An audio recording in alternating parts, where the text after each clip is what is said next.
there is one thing that your Cancer Moon child needs from you more than anything, it's gonna be to learn how to ask for what they need. And I know that might seem like a controversial opinion or a hot take, right? How can you limit that down to one big overarching piece of advice? But as somebody with multiple Cancer placements in her chart and a pretty solid understanding of the archetype of Cancer, I'm standing on it. Because one of the biggest obstacles for the Cancer Moon child, or anybody that really has a lot of Cancer placements, is in not getting stuck within themselves, not getting stuck within the shell, not building up resentments because there is no clear path to asking for what we need or communicating directly. And when we don't have that clear path, or we haven't established this skill, yeah, quite often Cancer placements are going to show up and attune to everybody else's needs. They're extremely emotionally sensitive. Even though the moon is at home in Cancer, I definitely wouldn't say this is an easy placement because those are big feelings going on in there. And they're big feelings that I think can feel especially acute when we don't know how to share them or resolve them. When we feel like we have to keep them tucked up inside and then we need to retreat, or we start getting moody because the people around us aren't picking up on what we so clearly need but aren't able to say. And more than anything else, Cancer is looking for emotional safety. If Cancer moons start growing up and they get the slightest sense that they are not safe or that they can't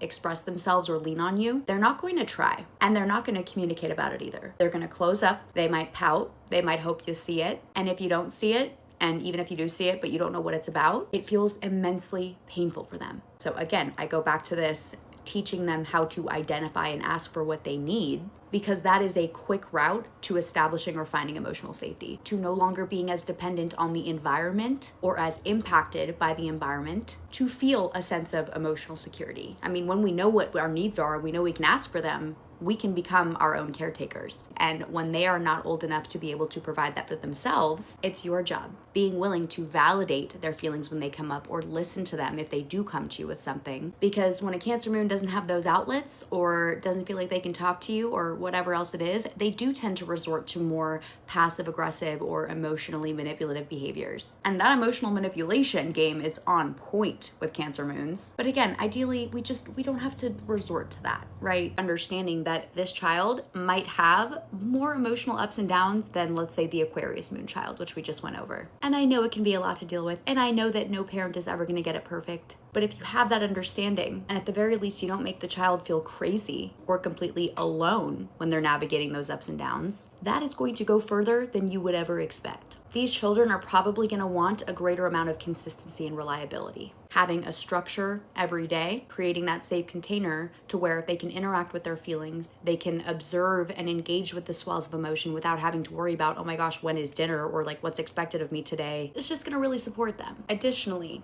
a Cancer moon is going to love knowing that they are important, that they are loved. A lot of times we feel that emotional security when we know that we are adding something to the people that we love's lives, which is also why we get some of that caretaker behavior and the risk for martyrdom. We don't want it to go that far. Finding constructive and healthy outlets for them. Maybe you have a pet. Maybe if they're about to be a big sibling, making it very clear you're going to have an important job as your little brother's big sister. These children need to know that they have a consistent, solid routine, that they're going to be seen, they're going to be safe, that they are wanted, and that they're loved, that it is safe for them to feel their big feelings. And again, they are allowed to ask for what they need. All right, guys, I'm going to leave it at that for now. Stay tuned for the next one, and I love you all.